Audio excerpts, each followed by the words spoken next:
be sharing with you is rooted in the original teachings of Jesus through A Course in Miracles, alongside the wisdom of Morrnah Nalamaku Simeona from her self-identity through Ho'oponopono way of healing. Her loving spirit continues to guide this work through all who will share her profound way of healing. Morrnah and many other great teachers remind us that true forgiveness is not about demanding or giving apologies in the old way we were taught. It's all about loving and accepting ourselves and all others unconditionally, the light and the shadow, while simply observing the judgments and seeing through them into the soul's original innocence.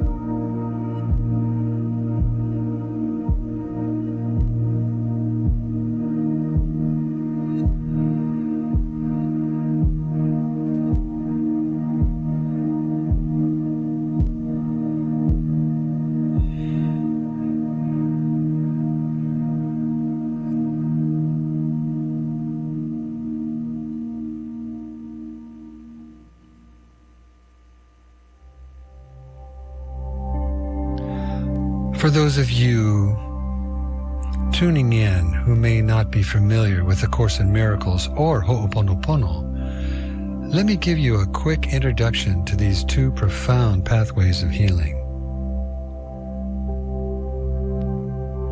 Ho'oponopono is a traditional Hawaiian practice of reconciliation and true forgiveness.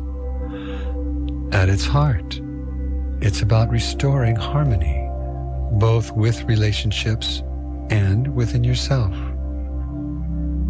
Traditionally, families or communities would gather, often guided by a kupuna, an elder, to bring hidden conflicts out into the open.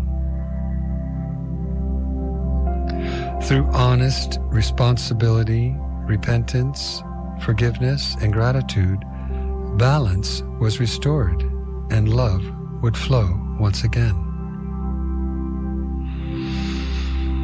Now here's the beautiful part. A Course in Miracles offers teachings that echo these same principles. Scribed by Helen Schuckman as the voice of Jesus, ACIM rests on these three profound declarations. Nothing real can be threatened. Nothing unreal exists. Herein lies the peace of God. The first line reminds us that God's love is eternal and cannot be harmed. That's what is meant by nothing real can be threatened. The second line tells us that what is not eternal, everything appearing in space and time, has no ultimate reality, because it will pass away. And from these two truths come the third.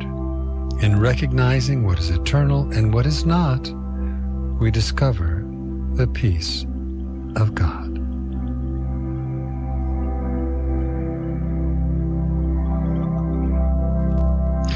When we choose to live in alignment with God's will for us as perfect happiness, and begin to feel our Creator's eternal love within us, something profound shifts. We begin to awaken from the dream of time-based mortal existence, remembering our soul's birthright, everlasting life.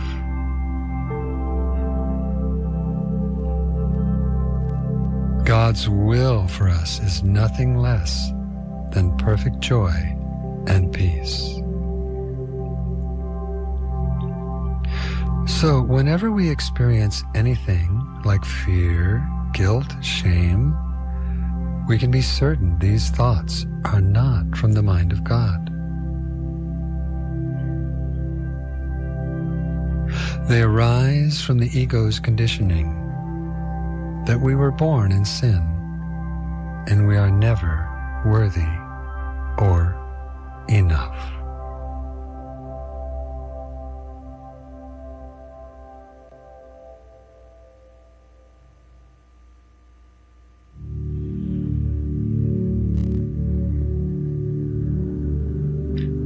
True forgiveness is about choosing to be fully responsible for all our thoughts, words, emotions, and actions. Observing them and embracing them with loving compassion rather than condemnation.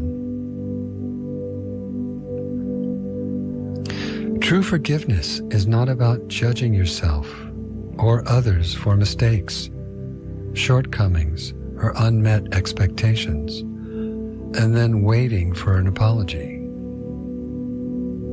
Instead, it's about retraining ourselves to see the innocence that exists in everyone, even through the behaviors and patterns that may trigger us.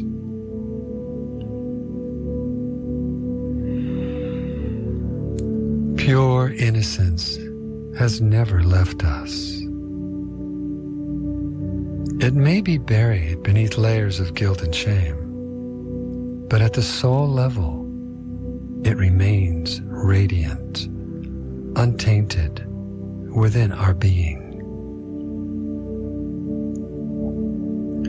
When we practice self-responsibility by simply observing human behavior without blame, we can actually see everyone's innocence in the narrative. A Course in Miracles reminds us, through the words of Jesus, every experience offers us a chance to be a happy learner. And every learning moment is also an opportunity to proclaim not only another's innocence, but our own.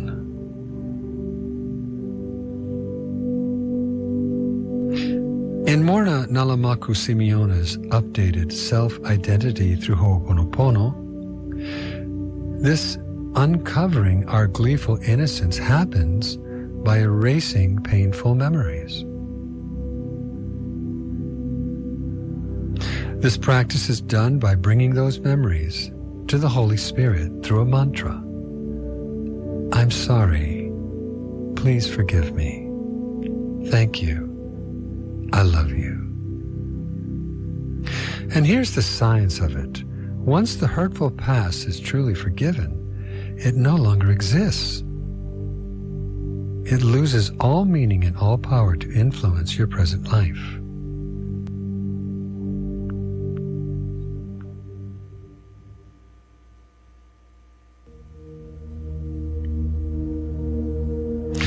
So how do we reclaim our divine inheritance of original innocence? It begins with cultivating miracle-mindedness, choosing to see the world differently through the single eye of spirit, without duality or judgment. It begins by recognizing that every person is a reflection of a child of God that we all are, regardless of appearance or behavior. This unique psychology of vision sparks or activates miracle impulse. We practice seeing the innocent soul with a loving acceptance using the Holy Spirit's vision beyond the ego's interpretation. The world we see is not real or fixed. It is shaped by the filters, programs, and patterns that we inherited from generations before us. When we realize this, we can choose to practice seeing everything and everyone through our spiritual eye. Even our bodies will take on a new meaning. Rather than identifying with the body as who we are, we can utilize it as a temporary communication device. way to share and extend the love of God.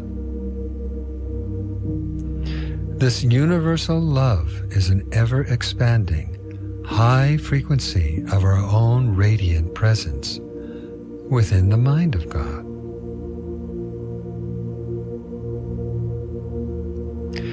And if any of this sounds religious to you, let me be very clear here. This is not from any religion. It's a spiritual science, I would call it. The words may echo religious terms, but the essence of what's being shared here is something much deeper.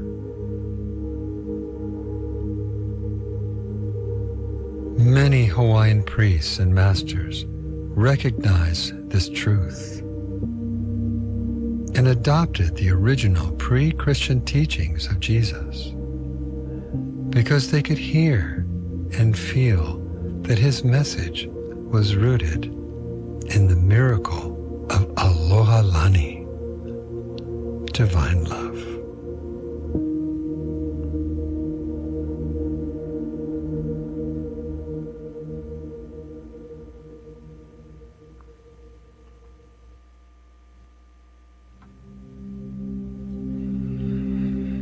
We're living in a time of accelerated awakening, and now more than ever, it's vital to nourish our relationship with a living God. Ke akua ola mau.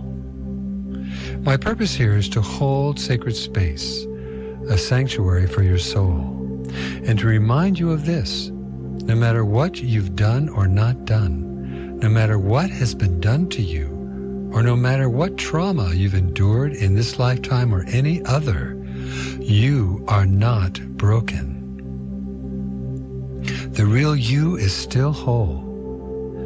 Within every human experience, there's joy and peace, undisturbed, even if you don't feel it in the moment of intense feelings.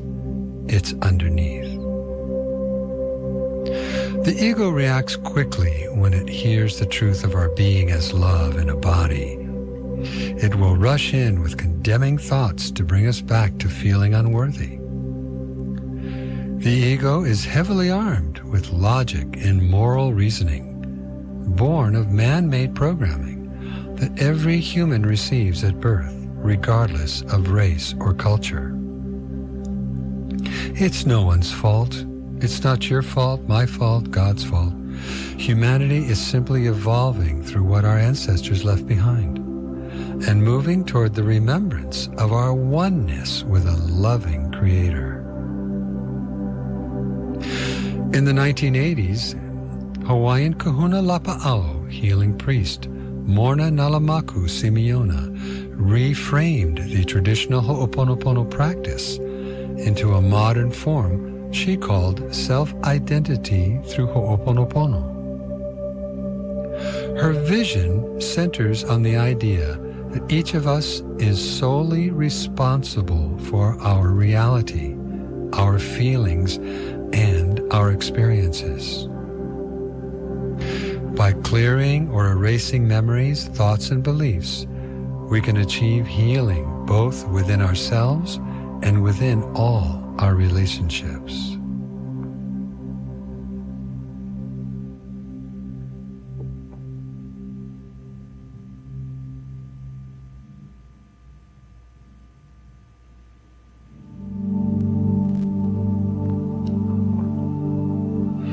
The practice itself is simple yet profound.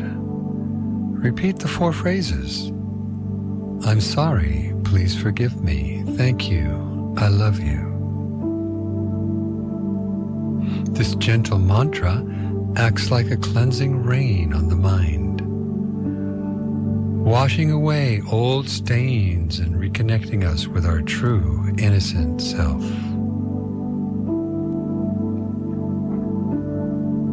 Self-responsibility is at the heart of Morrnah's teaching, as well as A Course in Miracles. By taking ownership of our thoughts and beliefs, we can break the looping patterns of judgment and blame and reclaim everyone's innocence in any narrative.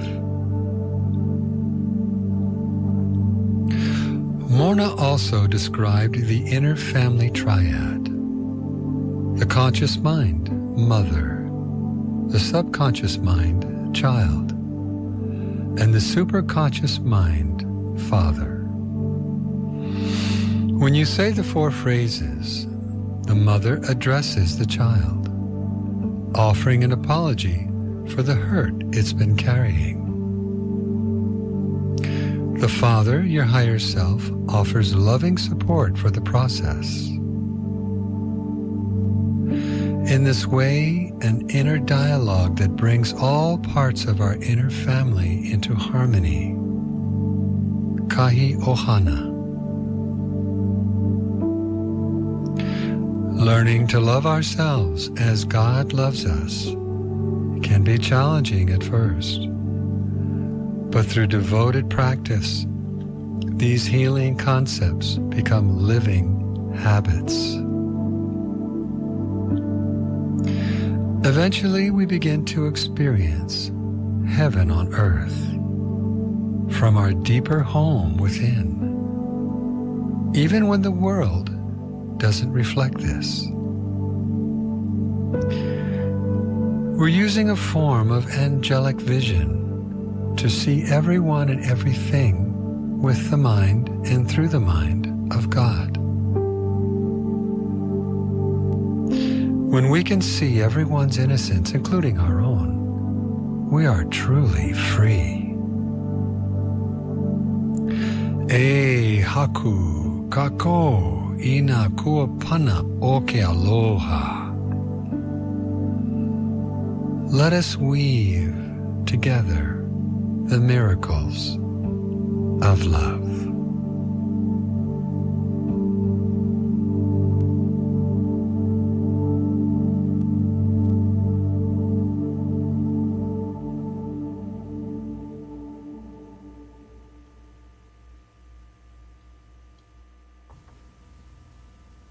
Aloha kakahiaka to everyone in Hawaii, and good afternoon to those on the mainland, and good evening to those listening in Europe, and I think it's the middle of the night in Australia, but good morning to you as well. I'm Wayne Kealohi Powell, and this is the first show of Let's Create Miracles. So I welcome all of you, and thank you for showing up. I'm seeing a lot of countries here on the board. Germany and Japan and, it goes on and on through California, Seattle, several places in California, Texas. Oh, it's a great Sunday morning here in Honolulu. And a little bit about myself. I've been teaching esoteric shamanism, Hawaiian style, and Ho'oponopono for, about 30 years or so. Study with lots of great folks that help bring me to the idea of how forgiveness is paramount in the healing realm. So I set my life path in that direction. And here I am at KKCR.org. And I have a guest this morning. I'd like to introduce her because our time is quite, we're always going to wish we had more time for this discussion. But nevertheless, I began studying with a very real, down-to-earth A Course in Miracles teacher several months ago. I've been listening to her ACIM daily lessons and practicing every day to remember who I am several times a day. My life has since been filled with so much grace in so many more ways that I've become addicted to miracles. Fear, shame, guilt, and blame are consistently being transmuted into the true nature of our being: innocence, joy, and peace. So for a long time, this woman did what most of us are taught to do. She tried to fix her life by changing all the people and all the things around her. And when she felt unhappy, she thought it was because of her body, her relationships, her roles as a mom or a wife, or just the world in general. And even though there was times when she did feel joyful and carefree, at some point in life started to feel very heavy, full of confusion, frustration, sadness, depression. Then in 2009, something radically shifted for her. One day, a quiet thought quaked up through her being. There must be a better way. That thought led her down a rabbit hole, one of profound healing, playful curiosity, and deep listening within. She explored meditation, yoga, emotional healing, several spiritual paths, and finally, block therapy. Through all this, something became crystal clear. Unhappiness isn't caused by the world. It's caused by what we think and believe about the world. With that realization, everything changed. She began to use every trigger and painful feeling and memory as a chance to heal. Not by fixing anything outside, but by lovingly looking within. And little by little, her joy came back. Not because her life got any easier, but because she saw it way differently. So, all of you listeners out there, I'd like to introduce you, if you haven't heard of her yet. Spiritual mystic, author, translator of ACIM, Hope Johnson, the founder of Hope Johnson Ministries. Welcome, Hope. Yay, thank you, Wayne.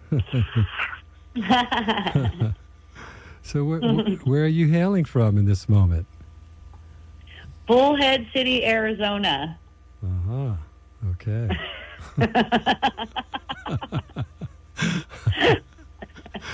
Yeah. It's beautiful out here. Awesome. So you've been wide open. You've been traveling the world lately. You left Hawaii to wind up in Sedona, was it? Yes, first I was in Ajijic, Mexico for 3 months. And then I spent a little bit over 2 months in Sedona, and now I just arrived in Bullhead City yesterday. I'll be here until the end of November. Oh, okay. And then where are you off to? Bellingham, Washington. Oh, very cool. One of my stomping grounds. Yes. So you've been doing a lot of sharing A Course in Miracles on Wednesdays and Mondays, and my gosh, I can't believe how much material you've got out there in the world. There's a lot now because I've been doing it for a lot of years. It feels pretty mellow, I mean, for me, because it's just a couple times a week and daily lessons, which are almost done. I'm going to do 350 today. Oh, really? Okay. Yeah. So you got 15 more to go? Uh-huh. Yeah. Yeah, that's quite a study. I've been really transformed by listening to those, because I love the take that you do after you say the lesson, and then you repeat the main theme, and then you do this whole dialogue of what the lesson means through you, how it operates in your life, and then you repeat the lesson again. So that's totally cool. Thank you. I enjoy it so much. Mm-hmm. Yes. All right. And for me, I've been studying Ho'oponopono for decades now. And I love the correlations between the two, as in the dialogue we just heard on the radio. How much, they are alike. It's just a lot of good crossovers. And even the ideas that seem to be in contrast also have a nice blend as well. Mm-hmm. Yeah, it was a miracle I created in my family with those 4 lines. And I realized that I'm sorry, please forgive me, thank you, I love you, was not so much about saying the words as directing the energy properly through the ohana of my soul cluster, father, mother, child. Mm-hmm. And when I got that right, things clicked. And 17 years of uncomfortable communication between myself, and my 3 sons and their mother. It just kind of washed away once I had cleared that in my mind. So, wow, miracles. Oh, that's such a good feeling. I know. Miracles are us. Yes. Oh, so good to have you on the show. I think before we dive in too much further into this material, I'm going to play some spots here for the radio station. So just everybody hang tight and listen carefully. We've got some messages here, and we'll be right back.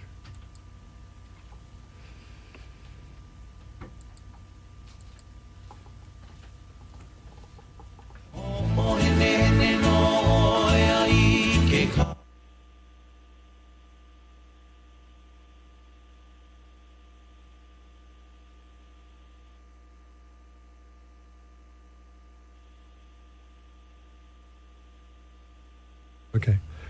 Whoops, the play button is not working. So we'll get to that in a minute. All right. So, Hope, what's your next idea of what's your next show that is online? Working now? My next show online is going to be Wisdom Dialogues, and it's going to be next Monday. Not this Monday, but next Monday. That's where I do 2 hours stream of consciousness. Oh, cool. Okay, we got this working. Here we go. Hang tight. The Hawaiian Music Calendar is supported by HawaiianMusicStore.com. Mahalo, HawaiianMusicStore.com, for your support.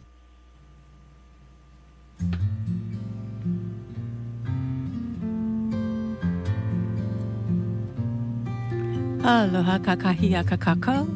Welcome to our Hawaiian Music Calendar for Sundays. On the North Shore, the Tahiti Nui Restaurant and Lounge in Hanalei features Bronson Iwohi and the Pu'uvai Trio from 6:30 to 8:30. The Happy Talk Lounge at the Hanalei Bay Resort features Michael Kealohi from 6 to 8. On our east side, Timbers Bar at Hokuala features Wes Cowie and Lift Furtado from 4 to 5:30. Shutters Lounge at the Outrigger Kauai Beach Resort features Jonathan from 6 to 8. The Lava Lava Beach Club at the Kauai Shores Hotel in Kapa'a features Anson from 3 to 5, followed by either Sheldon Espina or Danny DeFries. They rotate from 6 to 9. The Nepali Brewing Company in Kapa'a features John Kapamahi from 5:30 to 7:30. On our South Shore, Keoki's Paradise Restaurant and Bar in Poipu features Kyle Benz from 4 to 6 with Hula by Nicole in the dining room. Merriman's Fish House at the Kukui'ula Shopping Center in Poipu features Auntie Kaulani Kahale Kai from 5:30 to 7:30. The Seaview Terrace at the Grand Hyatt in Poipu features Kyla Benz from 7:30 to 9:30. And on the west side, the Kokee Lodge features Nick Castillo from 12:30 to 2:30. And Japanese Grandmas in Hanapepe features Russell Wellington from 6 to 8. If you have Hawaiian music events you'd like posted on our Hawaiian Music Calendar, please send me an email at events@kkcr.org. Attention, Linda. Mahalo nui loa. Have a great Hawaiian day. This is Pat Durkin for the Kauai Lifeguard Association with an important beach and ocean safety message for visitors to the island. Kauai's beaches are not only some of the most beautiful in the world, but also subject to dangerous ocean conditions such as rip currents, shore break, and large surf. The best way to enjoy our beaches and stay safe is to swim at one of our 10 lifeguard-staffed locations. On the North Shore, they are Ke'e Beach, Ha'ana Beach Park, Pine Trees, and Hanalei Pavilion. On the east side, they are Anahola Beach Park, Kealia Beach, and Lidgate Park. On the South Shore, Poipu Beach is the only lifeguard-supervised beach. On the west side, you will find lifeguards at Salt Pond in Hanapepe and Keikaha Beach Park. Please take the time to pick up our free Kauai Beach Guide with a map of these important lifeguard locations. They are staffed 7 days a week from 9 a.m. to 5 p.m. With today's beach and ocean safety tip, I'm Pat Durkin for KKCR Radio. Have fun and be safe. Welcome to DJJ's Minute of Local History. I'm your host, Disc Jockey Jackson. Did you know that Kilauea School was originally founded in 1882? The original campus was located at the corner of Kalihiwai Road and Kohio Highway for about 40 years. The existing campus on Kolo Road opened in 1922. This campus is about 102 school years old.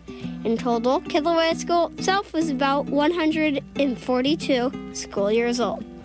The fire alarms used to be metal triangles that you would ring with a metal stick. One of them can still be found outside the A building. At Kilauea School, the teachers used to live on campus. Originally, most of the students were Kilauea sugar plantation workers' children.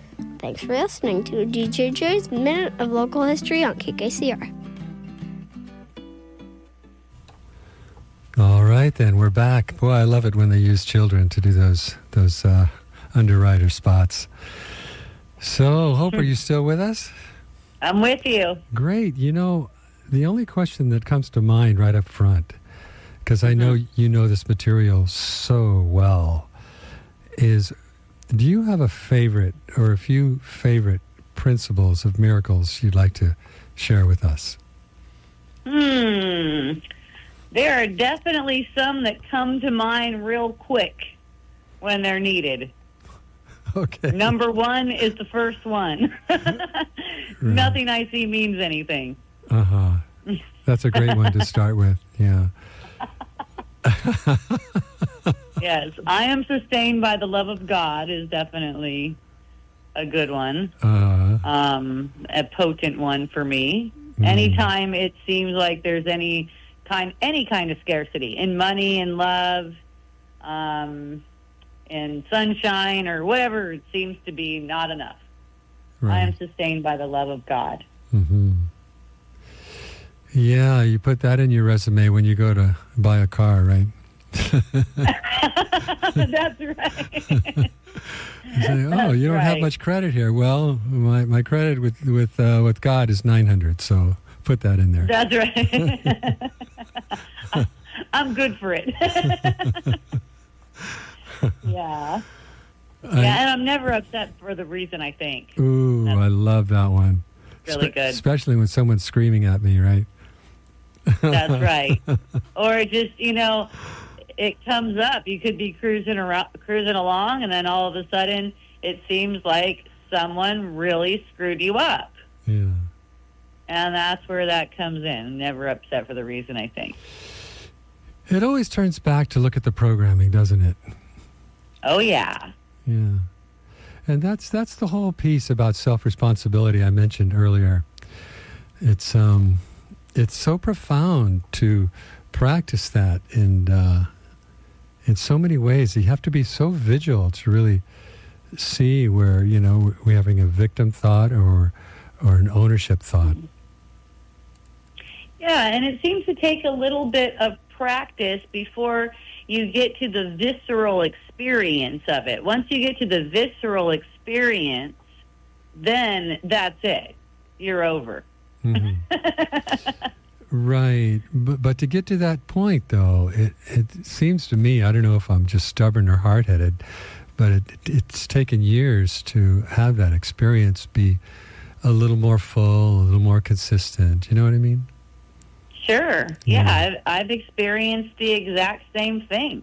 Yeah. That's why, I recognize the truth of A Course in Miracles when I first picked it up, but it took me a little bit to get a sense, oh my goodness, that was a miracle. I want to do more of those. Mm-hmm. Yeah, so in regard to that, would you let everybody know what a miracle is from your point of view in this study of ACIM?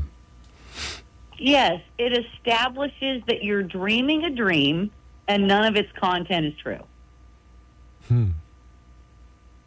Wow, that's over the top.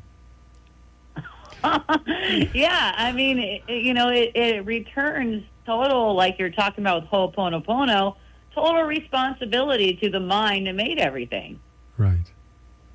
It's like, this is a dream. None of its content is true. Yeah. I'm making this mean something to me. Sure. And your mind is just wide open in that instant. Yeah, I remember reading Zero Limits and them saying in there that you're not only responsible for everything you do, say, and think and feel, you're also responsible for what everybody else is doing as well. And that one kind of put me for a twist there. Yeah, if you're perceiving it, the only way for you to get it as a perception is for it to flow through you. Right. Yeah.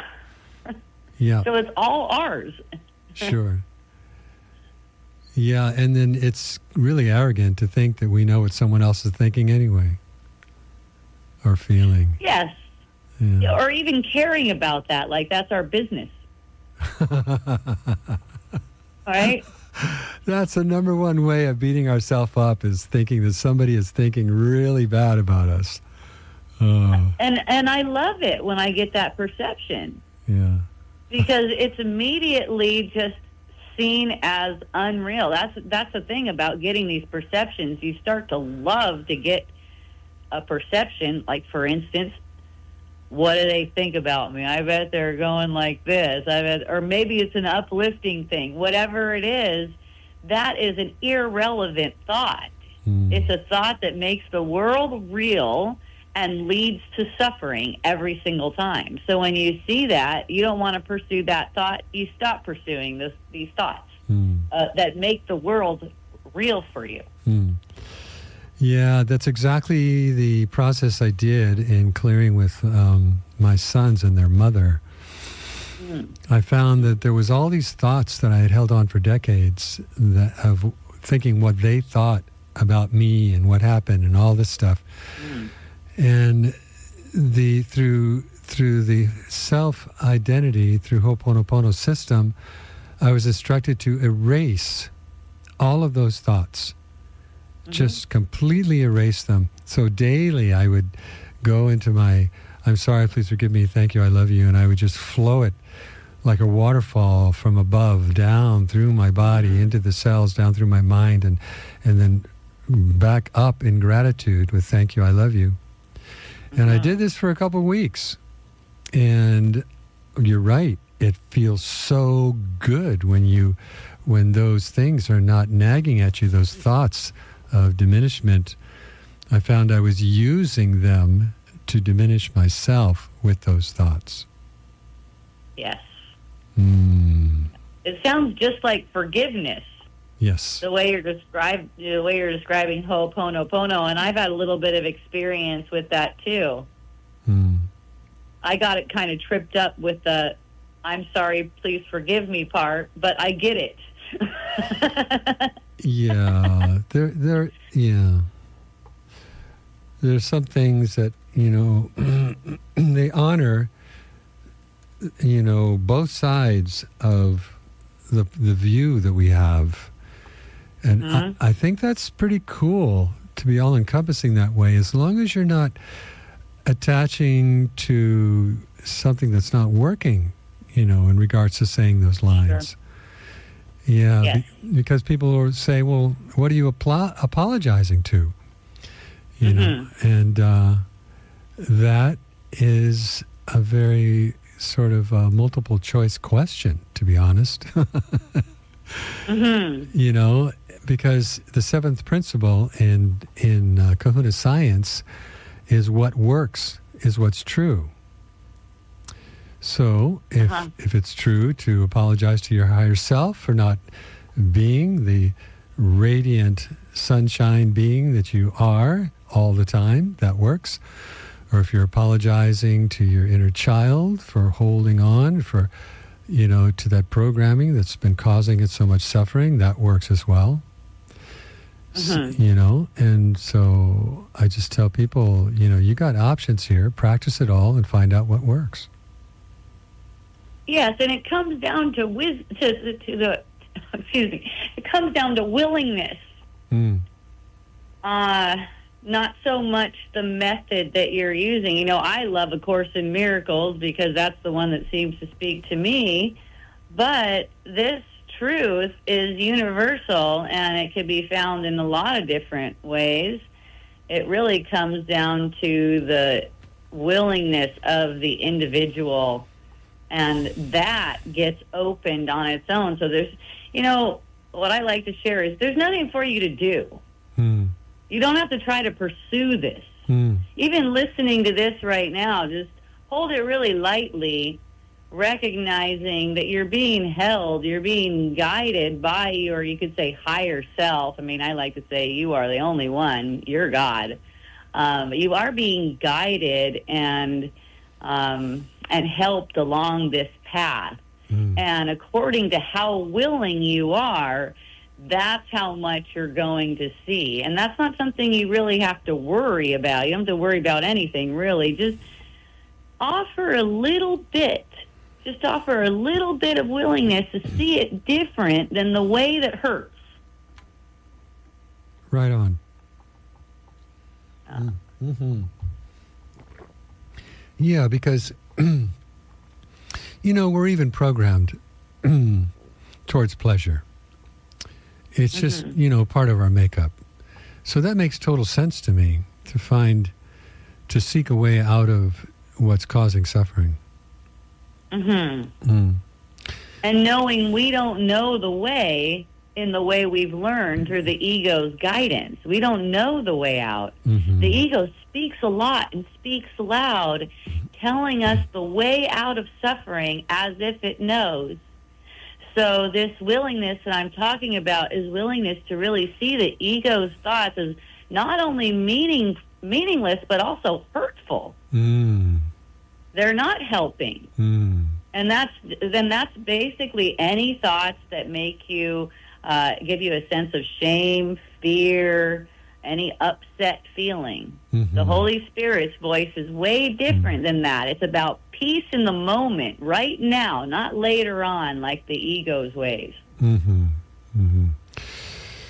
Yeah, true that. And what I'm finding as I'm peeling back the layers, is a nice metaphor to use, is that no matter how much work I'm doing, there seems to be still something buried under the carpet. There seems to be. I like how you said that. Yeah, because I'm viewing it from my innocent, perfect self, and I'm viewing the feeling that there's something under the carpet, and in wonder of what the F, I don't know.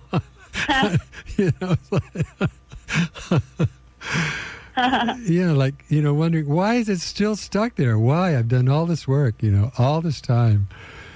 But it's almost like living with a nag that is relentless as long as you're in a body. I don't know, I give up.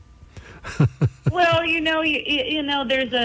there's a sense there that this isn't what you want right now. And it is. It's like even any kind of nagging sense, anything like that. It's exactly what we want. We're the experience and the experiencer.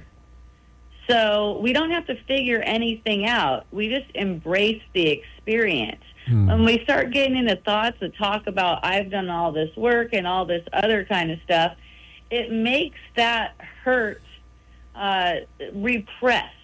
So it tries to push it away. It's trying to push it away rather than embracing it. It seems like this idea that we should be better than we are doesn't tend to go away very easily, but that is the opportunity for working a miracle in the moment. Just the idea that I'm not far along, I'm not as far along as I should be, this should be going better for me. Those are the opportunities, because those are habitual as well.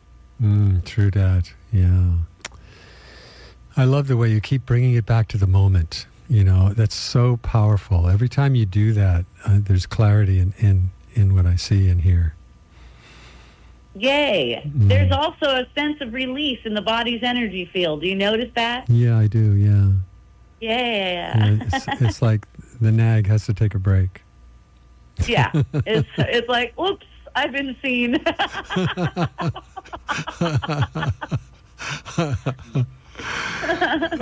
Oh, gosh. That is... I've been seeing. The mind is so tricky that way, you know.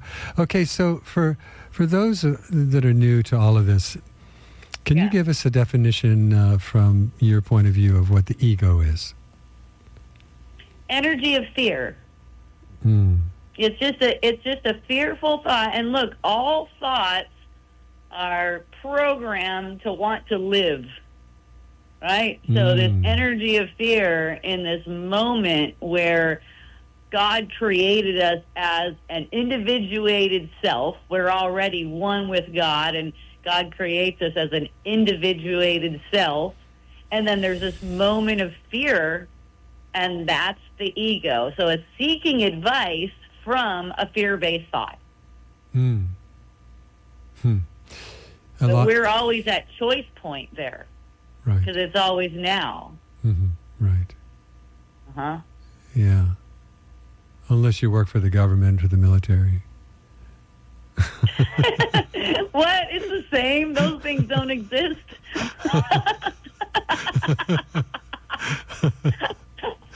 I didn't know what to think when I heard, well, the government's shut down. I was like, oh, that could be a good thing. You know? Wow, I don't notice one thing different. How funny. Do we need them in the first place? Oh, gosh, you think we'll ever hear that the military shut down? I don't know. That would be... Right? Oh, we decided we didn't need war anymore. We realized it wasn't a thing. Hallelujah.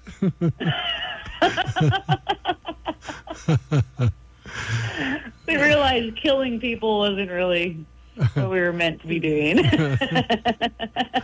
Because we were just killing ourselves anyway. Mm-hmm. Oh. That's exactly right. And you know how you're talking about the whole world, everything we perceive. So it's like when this conversation comes up about war and you perceive it, you're projecting it.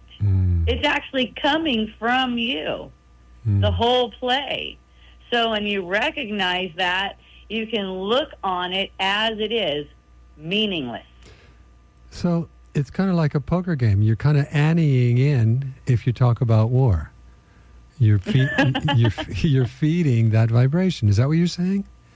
No, not necessarily. I mean, you don't have to be afraid of feeding any vibration or anything like that. Just look at it really lightly. Like, hold it really lightly. See, I like to use the example war because it seems so heavy. There's all these bodies dying everywhere, apparently. Sure. But you know what? Nothing dies ever. So, you train your mind to see everything with much more lightness.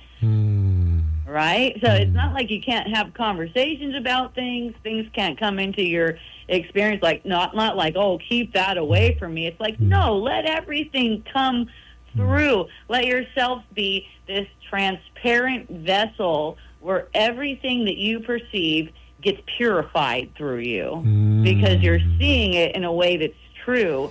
This is meaningless, and it's an effect of fear. It's not threatening. War is non-threatening. There's another thing. It's totally non-threatening. Sure, I've had people tell me, well, you're a white woman, you living in the USA and all that kind of stuff. I want to tell you, there is no difference in us being sustained by the love of God and our ability to see like this. Circumstances do not matter. We're all the same in that we have equal power of mind and we're the executor of our choice. It doesn't matter what circumstances are arising. It's this idea of some people having worse circumstances than others. That's not true. Look at that as a meaningless thought so that you can see past it. Wow. That's rich. Yay. I love being rich with you. Yeah. It's interesting because we're all about this communion and union thing, the oneness of it all. And yet the mind is really relentless to look at the polarity of it all. Like what you speak about and what is happening in most people's minds in the world. It's a really interesting play. Yes, it is. It's very interesting. That's a good way to look at it. Yeah. It's in the point of view that I have right now is an interesting point of view. Yeah. That's all. Yeah, and that gives everybody permission to disagree with us and have their point of view. It's just takes all kinds to fill a world. Yeah, of course. And whatever anyone's thinking, whatever thoughts they have crossing their mind right now, it is perfect for everyone. There's no need to be afraid of anyone's concepts. Mm-hmm. Yeah, they're just concepts. Someone told me before, I'm going to kill you, Hope. And I said, thank you for letting me know.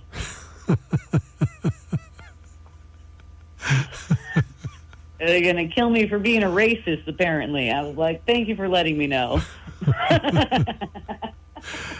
When and where? I'll show up with bells on. It's great. The death threat thought is just hilarious because, all of a sudden you look at what is going on. Okay, what is trying to be protected here? There's no death. And just letting yourself relax. And this is really so many different concepts. I like to give examples of concepts that are pretty extreme because people don't get death threats every day, right? But I like to give concepts that are pretty extreme just to show that it doesn't matter how extreme it seems in the world.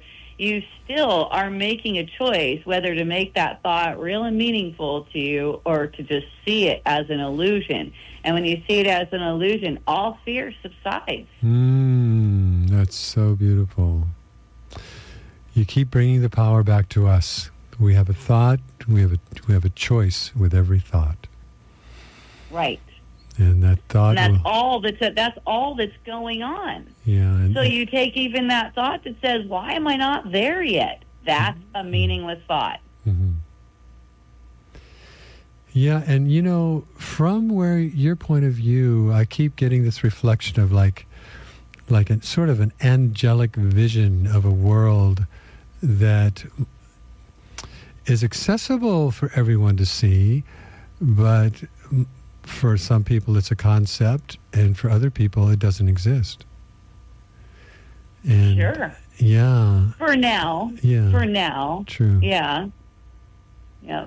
Yeah. So some of us, or most of us at the moment, it appears, are not ready. We're not willing. We haven't gone through enough worldly roads yet. Right. And just allowing that to be okay. These are going to be some of our friends. These are going to be our family. These are going to be children, our children, some of our children. And knowing that it's all in divine order anyways, nothing can go wrong, not even the apparent speed of someone's awakening. True. So, wow, everybody's on their own directory, their own time frame in regards to waking up. Is that what I'm hearing? Yes, and we don't need anyone else to do anything for us to make the choice to wake up now. It's only in the present moment where we're just looking like, in my experience, it seems like there's an upset feeling. Our bodies aren't even capable of feeling, but it seems like there's an upset feeling.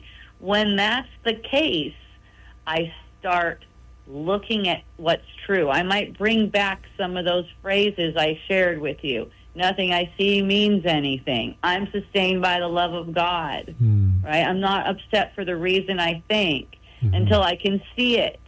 And I'm also paying good attention to my body's energy field so I can recognize the shift. Because it's in that recognizing the shift back into lightness that inspires me to keep doing that. And makes it more of a habitual. That becomes the new habit. Wow. Yeah. Okay. I can see how that's going to be a little bit different for each person. Yeah. And that's beautiful.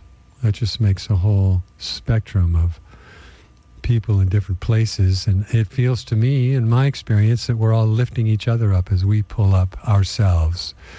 All the people in our orbit, they are affected by that. Yeah, not just our orbit, it's all of creation. We are not alone in experiencing the effects of our thoughts or our seeing. Yeah. We're either contributing to more delusion or we're contributing to the awakening of the mind. Neither of them are right or wrong. It's just a matter of what you want right now. Right. Yeah. And one thing you said, I'd love clarification on. You said the body doesn't feel. Can you explain that, please? Well, the body, it doesn't feel because it is an illusion. For one, it's an effect of thinking. It's a thought form.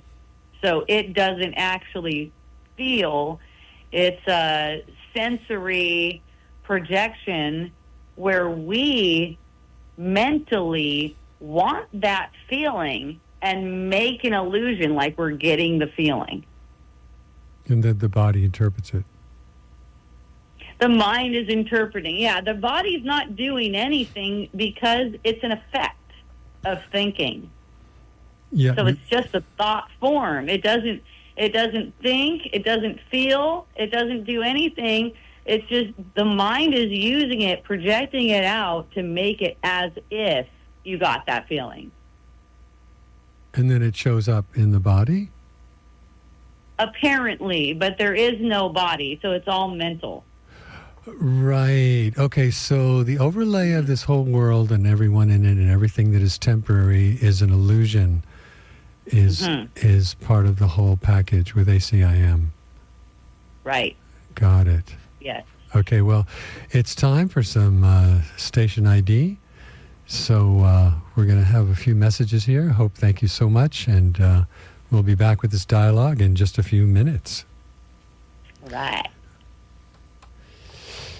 All right, so this is KKCR Hanalei and KAQA Kilauea, and we are so happy to share these messages with you, Kauai Molded Water, and a few other folks.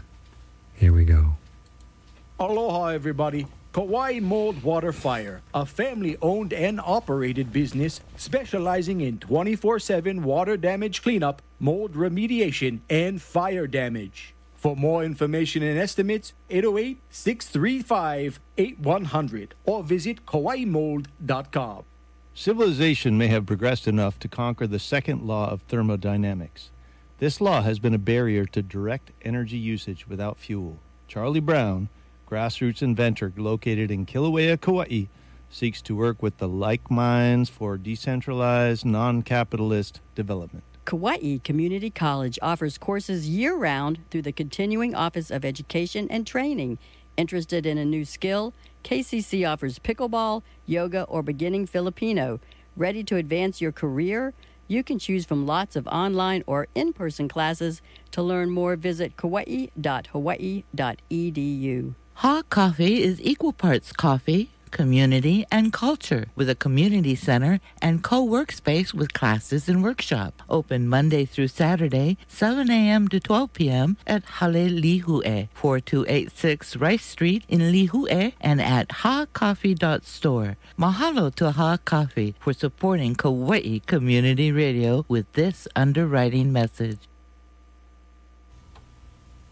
All right, then, and we're back. And mahalo to all those companies that support this show and KKCR. Blessings. Okay, so when I first opened A Course in Miracles, this has been in the 90s, I was really attracted to the principles in the first part of the book. Do you have any favorite principles of miracles you'd like to share? Principles of miracles. Let me see. deep dove through all the principles of miracles. I know there's 50 of them. I know. Yeah, off the top of my head, one isn't even popping in right now. Okay. All right. Well, I wish I'd remembered to have brought the book. I love the one that there is no size to miracles. That's a good one. 'Cause, yeah. Yeah. And no order of difficulty. That's one of them. Oh, yeah, there you go. And if miracles aren't happening, then something has gone wrong. That's right. They're natural for us. And that's because they're all about love. Is that correct? Well, it's because we are that perfect love. We are the perfect creation. Mm-hmm. So the only thing blocking miracles is defensiveness, and these are thoughts. Yeah. So when those defenses come down, the miracles flow through us naturally. Mm-hmm. We're achieving this in our mind, where it's established that we're dreaming a dream, and none of its content is true. Mm-hmm. Cool. Yeah, and I want to remember to share with people that the last quadrant of the show, we're going to have some very deep guided meditations. So, hang in there. We're going to do a meditation for Gaza. We're going to do a meditation for connecting to your authentic higher self, God, whatever you want to call it. And we're going to hear some music that supports sharing the miracle of love around the world.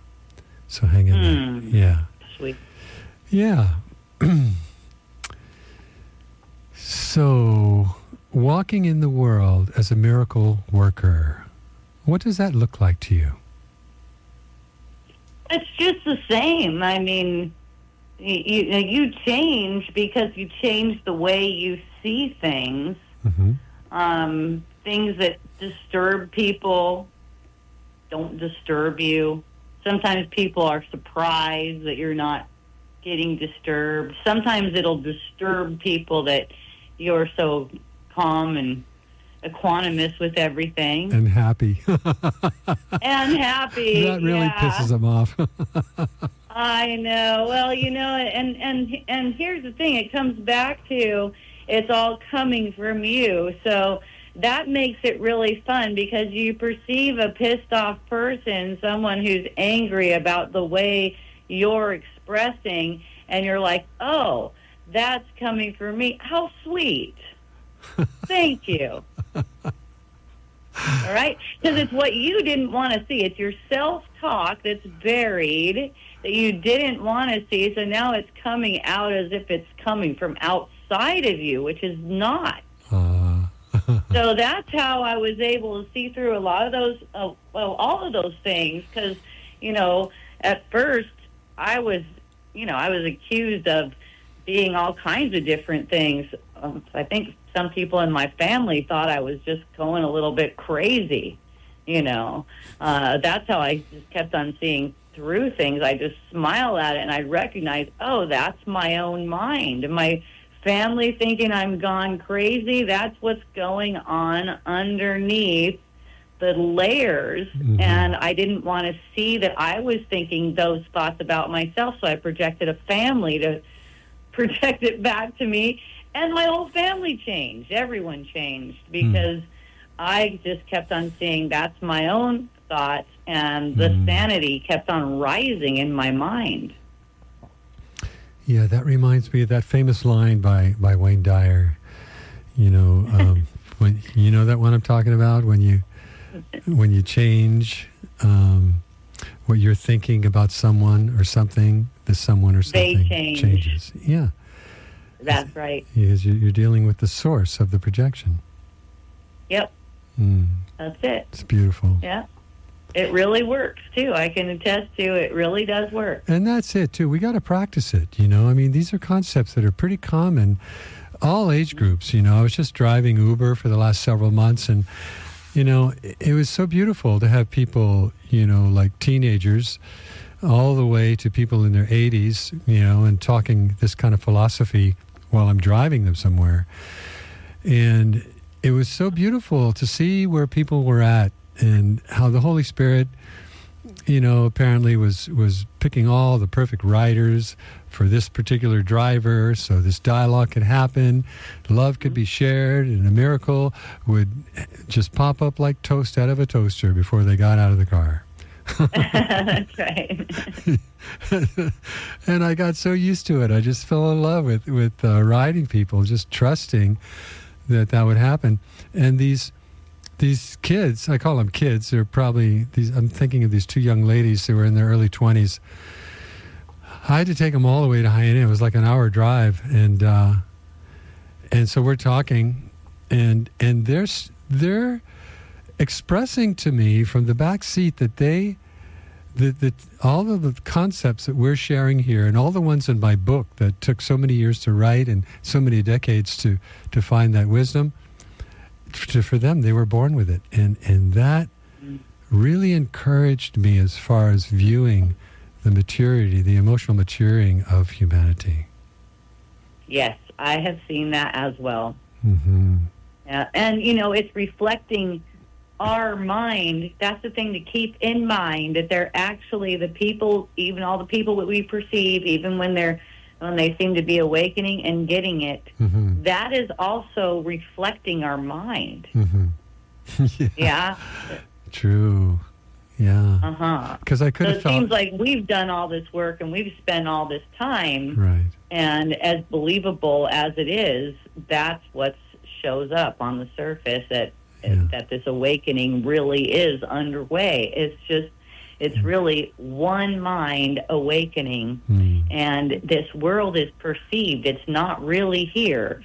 So again, the whole world you perceive, it has to pass through you to be perceived by you. It's yours. Yeah. Wow. That reminds me of lesson 269 about being the universe. Beyond the world. What's lesson 269? I'm the universe, or something like that, or I rule the universe, I think. Oh, okay. Okay. Yeah. And so it's even beyond the world. Right. That's right. It's beyond the whole. Who you are is beyond the whole world. The world that you're perceiving is smaller than the tiniest speck. It's just made out to be this huge thing that has all this time and everything, but really, it's just an illusion. It's just something that we're projecting. Mm-hmm. Yeah. And recognizing this is for our awakening. What are we awakening to? Perfect happiness. There you go. So it's all for perfect happiness. Even when you hear the word war or rape or something like that, it's all for perfect happiness. What looks violent or anything like that is an effect of violent thoughts. And that effect is actually being projected by your mind right now. Right. Yeah, and once again, like I saw before, it feeds the collective in that frequency. That's right. So that's why we go back to forgiveness always as number one. What is there to forgive? Oh, every friggin' thought that isn't happiness, every thought that isn't, shared in the mind of God as progressively healing, loving, kind. That's why I made these meditations today, to bring us into an experience of activating our authentic self and doing some good work in the world today while we're on this radio show. What fun. There's no world to do any work in. We made it up.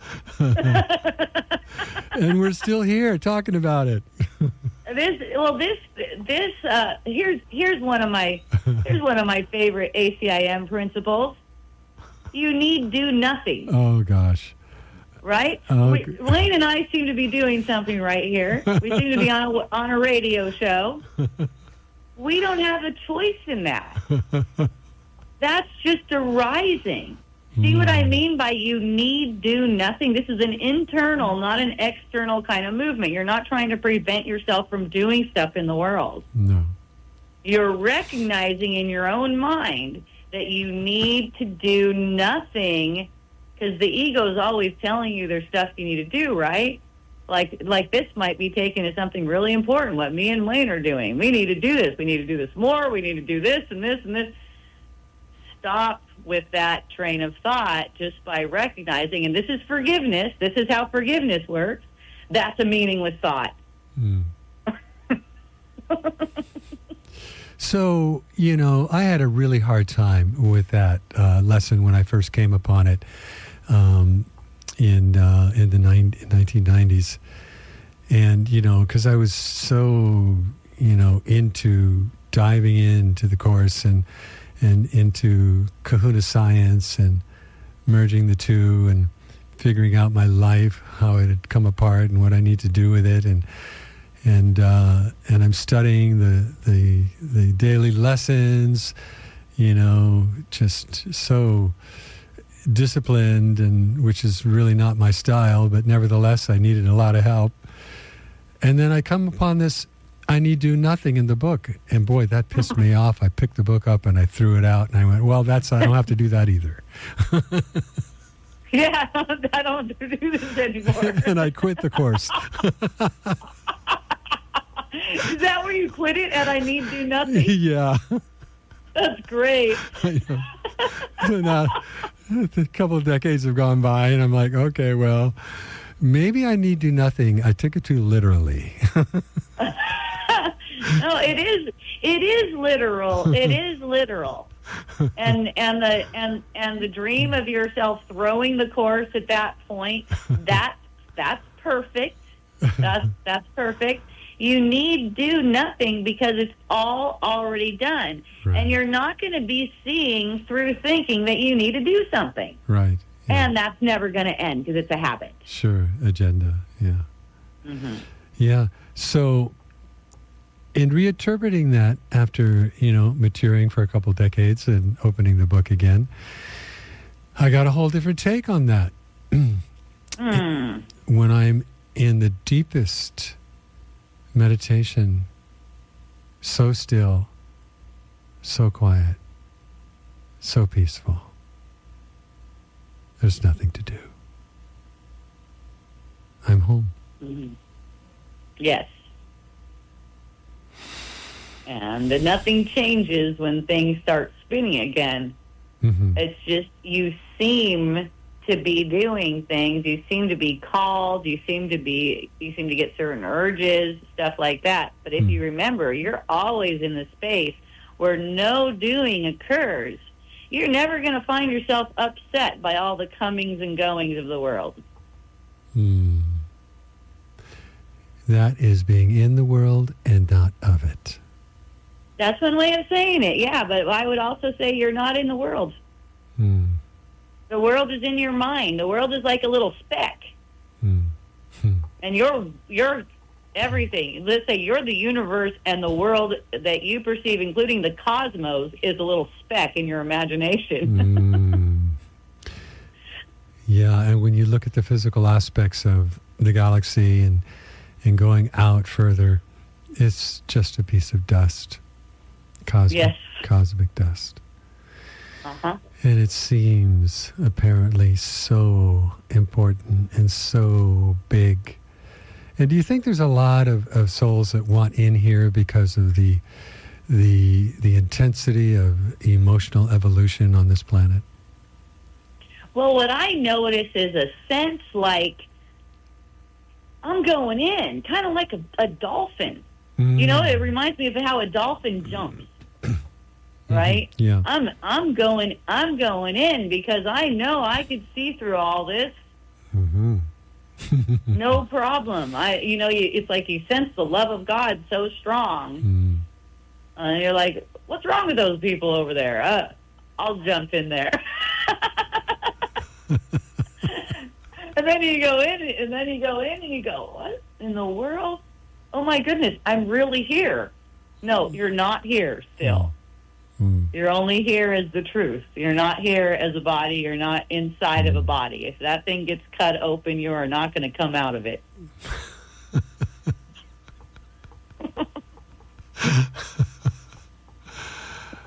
Oh, wow.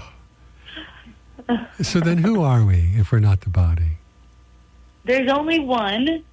There's only one of us. Mm-hmm. And ultimately, we're God.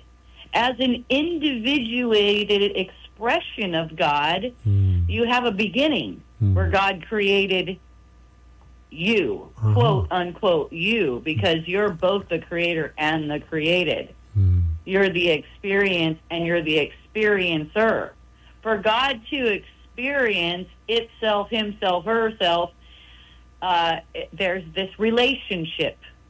And it's through that relationship that God is experienced. We're not the things that we seem to be relating with. We are the relationship. So that's why when a thought occurs to you, like, I'm not as far along as I should be given all this work that I've been doing, you're in relationship with that thought. How would you see it? Would you see it as meaningful or meaningless? See? When you make it meaningful, you see what happens, right? You end up talking about it as if. And it's like, oh, I just forgot to recognize that's a meaningless thought. Basically, I forgot to laugh. I love that one. I know. Oh, Jesus has such a sense of humor sometimes. And then you see how far ahead you seem after that. When you remember to laugh? That's right.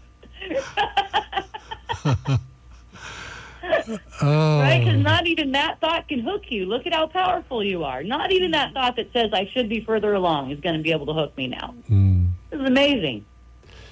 Living in the moment. Only the moment. Yes. You don't have to add anything else to it. No. And I think that's, Morrnah Nalamaku Simeona, she was so brilliant in discovering all the pathways, how to internalize the traditional form of Ho'oponopono and becoming fully responsible for every thought, every word, every deed, every action. It was a great stepping stone for taking that beautiful tradition of the circle, everyone having to be there physically and express, what grievance they had in their day with someone in the family and bring it back to harmony. It was a great step to internalize all of that and own that it is the one inside that can actually forgive and heal and recalibrate vision so that we can find innocence in ourselves and others. Yes, what's really there. Yeah, exactly. And when you talk about responsibility, I know from experience that a lot of people will take that as a shameful thing. Like if they perceive a thought that they don't like or some circumstance they don't like somehow they got it wrong, like somehow they did something wrong. This is the New Age manifesting society. It's like as if, if it doesn't meet my requirements, then something's wrong.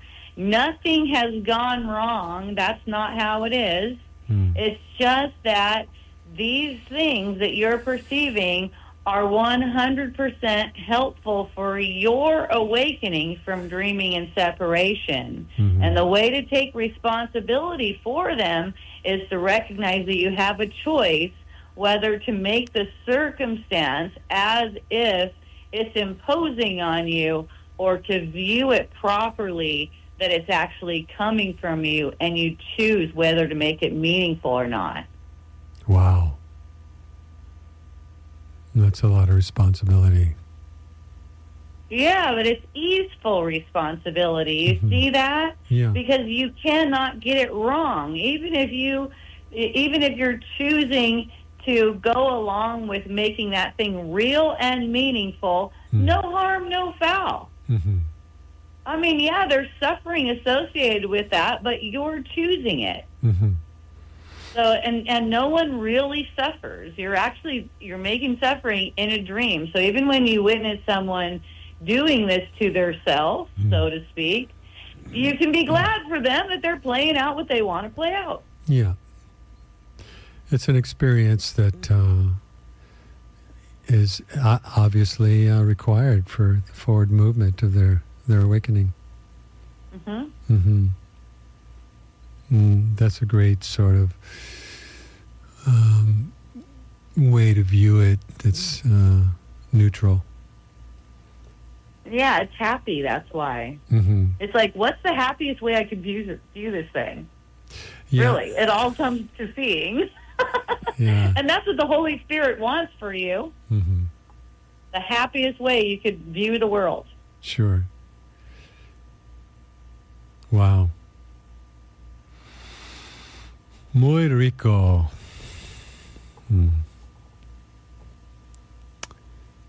Well,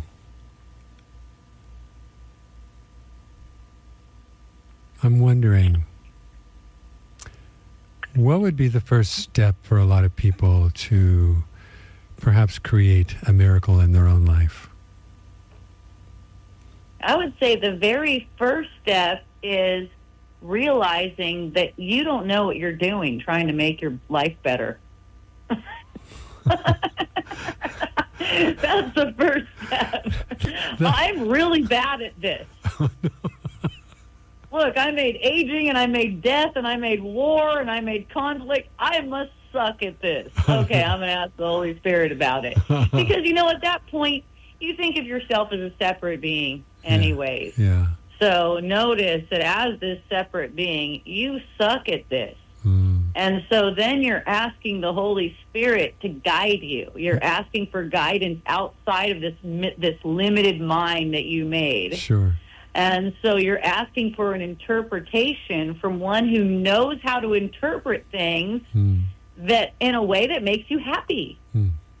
That's what you want, right? You want, the reason why you're coming to spirituality or anything, you want more happiness. You want more peace. It's the same thing. Sure. You want to get out of anxiety, anger, all this different stuff. Sure. So the first thing is recognizing, I'm terrible at this. I need direction. That's honest. And so then you're open. Yeah. Yes? That's very honest. I like that approach. Yeah, and then there's a humility in asking for guidance. Yes. And then hopefully... Yes, you ask for guidance until you recognize that you are that guide as well as the one being guided. Yeah. That's coming. But while you have upset feelings and you can't see your way out of them, you don't need to identify as God yet. Otherwise, you're a really weak God. You can't even feel good. Yeah, that looks like a huge leap right there. Wow. Yeah. Across the chasm of all the other stuff, the shadow thoughts, the fear is a great rush. Yeah. Yes. Wow. All habitual. Yeah. Well, we're getting close to the half hour, and if people want to, find out more about you or study with you, and how would that happen? You want to give them an idea of your website and all that? Yeah, the easiest way is to just go to hopejohnson.org, because I got that thing set up now, apparently, where you could just get on everything. I've got a lot of material. I've got podcasts on Spotify and all podcast stations, goes across all podcast stations, lots of talks, A Course in Miracles deep dives, also daily lessons. I do writing. I've written a book. It's called Unschooling for Parents. That's because most of my awakening took place while I had smaller children that seem to hate me, and I seem to be the worst mom ever. So if you got that going on, get my book. Substack, all the ways to connect with me are right on my website, hopejohnson.org. That's the best way to just get on there, surf around. I even have a chat box where you could chat with me. Yeah, I love all the material you have. There's so much free material out there. It's just, it's really helping me a lot. I really appreciate you. I'm so glad about that. Thank you, Wayne. Yeah. And if you'd like to know more about what I'm all about, it's Wayne, letter K, Powell, WayneKPowell.com. And there you'll find all kinds of links to all the stuff that I'm into. I'm a recording artist and an author. Got books, albums. And apparently I'm going to be heading to Canada soon. So all my Canadian buds, if any of you guys are listening, I'll be there in December, and we can catch up. So let's see. With all that being said, I'm going to play the. Let's see. What am I? Oh, it's just time for the station ID. This is KKCR Hanalei and KAQA Kilauea. 11:30 here on Hawaii time, and we are about to move into some deep meditations here. But first of all, I want to thank all the folks that helped put this together. Rodwin was my first trainer. Andrew picked up the ball. He helped me out quite a bit. Annie let me in the chair for a couple of her shows. And then Lex yesterday filled me in on how to work the computers. I really appreciated this station so much. You know, it's funny. They've been going on for decades since I've been here, and I'm finally in this chair. So I so appreciate this, and I hope you're enjoying it as well. There is none. Yeah. So get comfortable now. We're going to go into our meditations. And if you're driving, do not close your eyes. Good point. The first meditation we're going to do is going vertical in the spirit channel. And what this looks like, and I love your point of view, Hope, in regards to all of this, because we tend to talk of things as if they are in different places.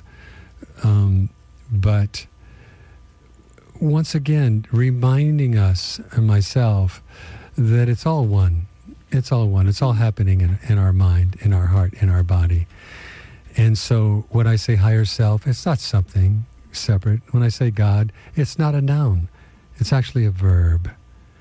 And if you think of yourself as a verb just passing through time and space, you know, I think you'll have a much better idea of what you're doing here. Mm-hmm. Yeah. So going vertical is a great metaphor for connecting to that immortal, infinite, eternal part of us, universe, God, whatever you want to call it.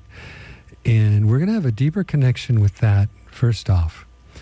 And then from there, what's going to happen at the end of this really brief, it's only a 3-minute meditation, you'll be in pretty deep, and I'm going to play a song for you that exemplifies the space that we're in when we are in deep. A song by Tina Malia called The Shores of Avalon. And when I heard what this song was about, I realized why it always made me cry. She wrote it to her mom, who was transitioning, and so the song embodies very crystallized wise the other side and making that transition. And for me, going to sleep at night can be a near-death experience. Going into meditation very deeply, same thing. We're climbing into the part of us that is in, around everything and not so much the body. So make yourself comfortable and let's go vertical. Aloha, everybody. Kauai mold. Whoops. Wrong button. Here we go. Still not it. Let's see here.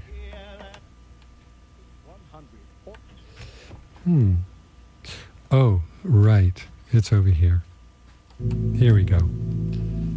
Pouring down. Let's start that over again. There we go.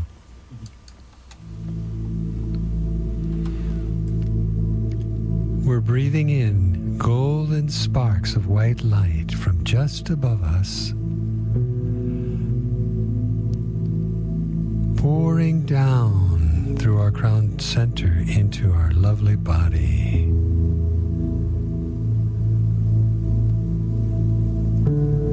Breathe deep, filling each breath with golden sparks of white light, opening to infinity.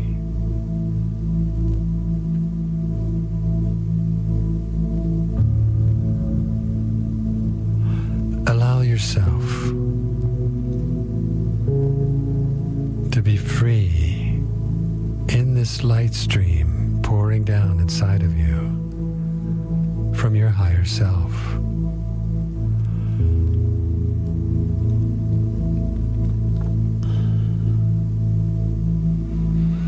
Allow your higher self to bless you with so much light. Your chest expands, your heart fills with light. Slow, deep breaths.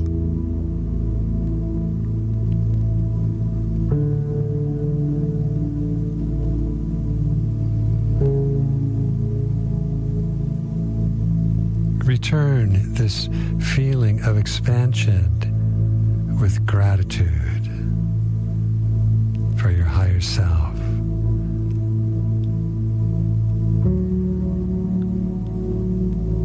Guiding you home.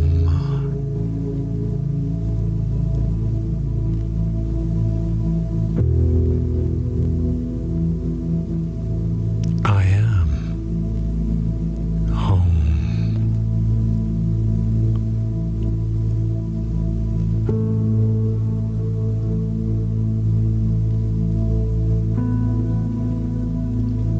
Slow, deep breaths, expanding, flowing love through you, around you, within you, above you, below you.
I love that song so much.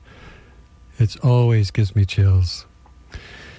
All right, we're going to move into practicing what we've been speaking about right now. Some meditation for Gaza. And so center yourself, go vertical, and use your breath. We're going to just cover Gaza with a blanket of peace.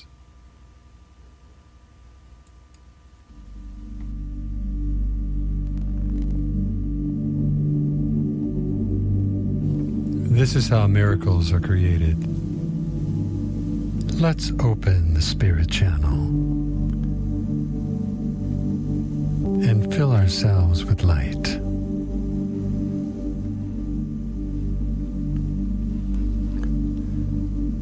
Breathe in very deep from above. Golden white light into your heart, and let it expand.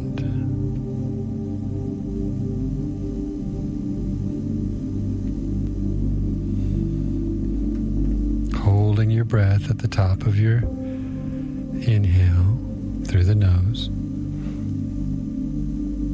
and then letting it go through your mouth.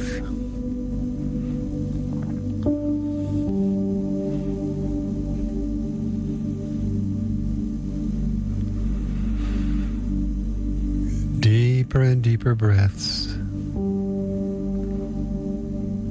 as you expand your chest, filling it with divine light.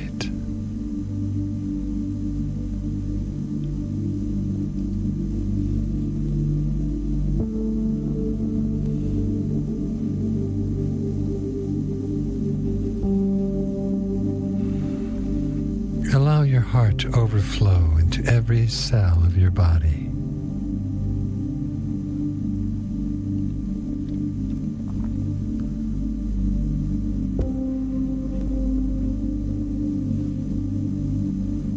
Rippling this light through all of your systems, all of your energy centers, and filling your aura.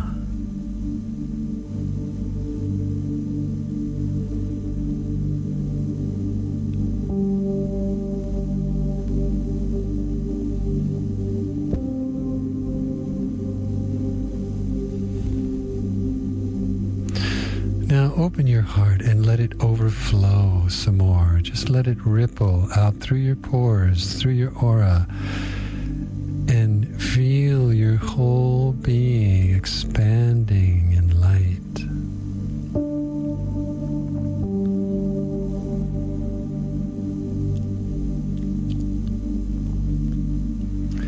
And now let's bring some attention to your shoulder blades, the root of your wings, and allow your wings to open and spread,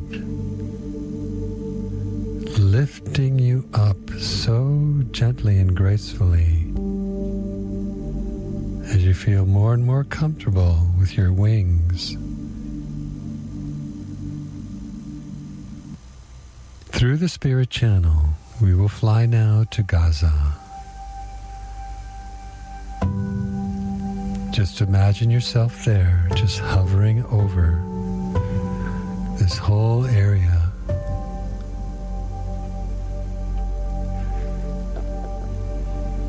Even the surrounding countries, all of us together like archangels.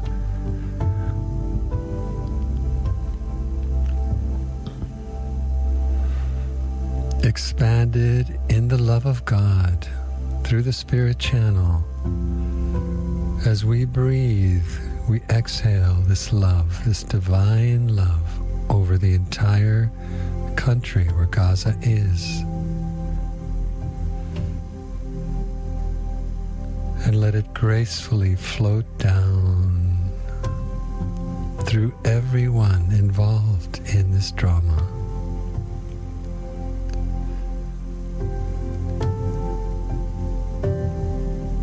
Creating a field of love so tangible. It just melts over everything and everyone. right through them into the earth. And now the earth is absorbing this divine love. And as they walk on the earth, they will absorb it through their bodies, their minds, and it will touch their souls.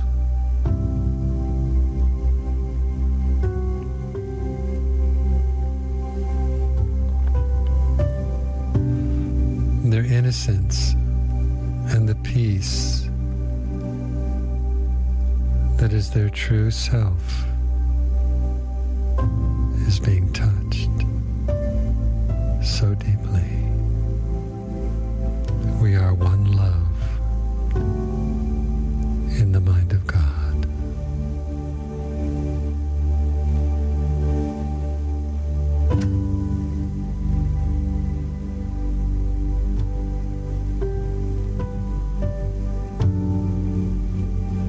Sharing hearts, merging minds,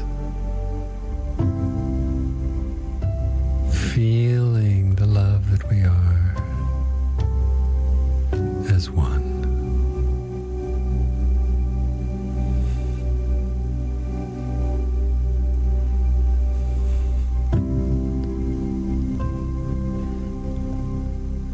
Everything else is not real. Only love is real.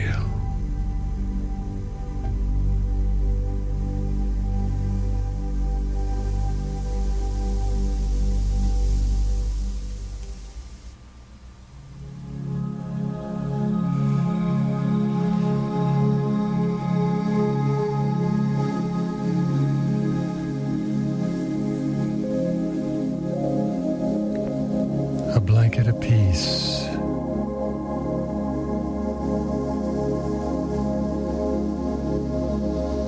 A cosmic blanket of peace descending, being absorbed over Gaza.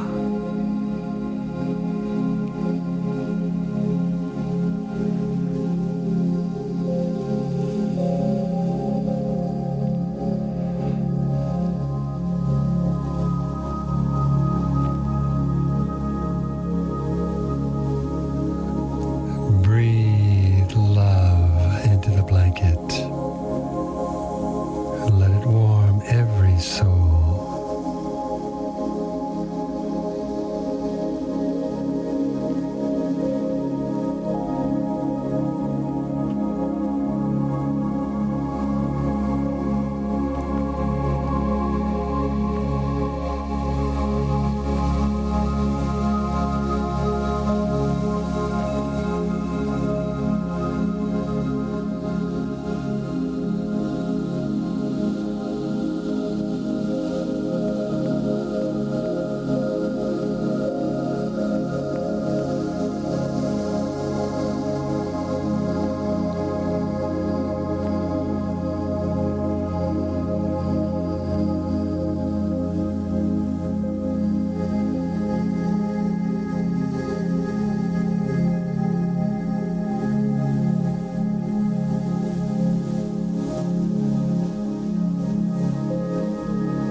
The deed is done.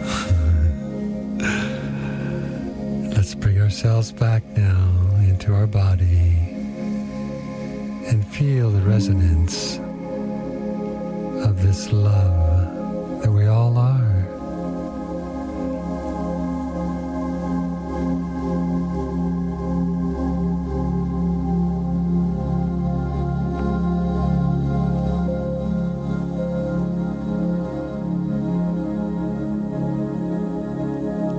Take a few deep breaths and find yourself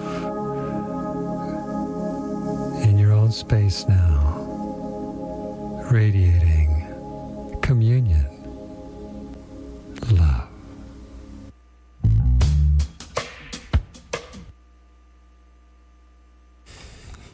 Well, very deep well. I thank you all for joining me in that meditation. I hope it was as good for you as it was for me. And after all, we all are one. Before we get into the last song, Hope, I want to thank you once again for showing up for this show. I so appreciate you and just love you so dearly, and the work you're doing in the world is spreading so much light. So thank you, dear sister, for being who you are and reflecting who we are.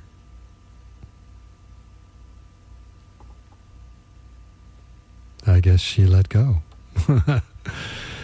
All right, everybody. We're going to kick this out with a really nice, happy song that I love so much. Yeah. And then we'll get on to this next show coming up.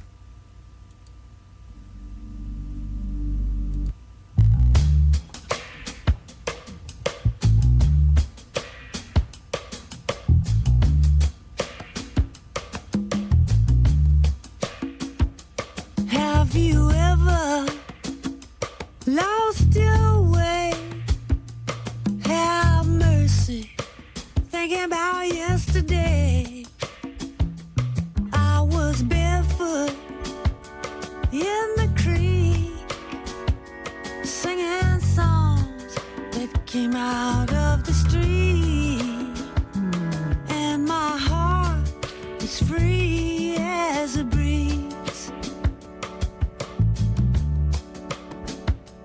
Long before it was broken, long before harsh words were spoken, there was nothing to rise above. Go where the love is.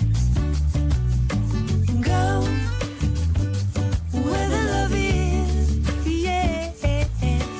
Go where the love is, and you won't be lost again.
the love is, and you won't be lost again. All right, stay tuned for Let It Flow. It's coming up at the top of the hour.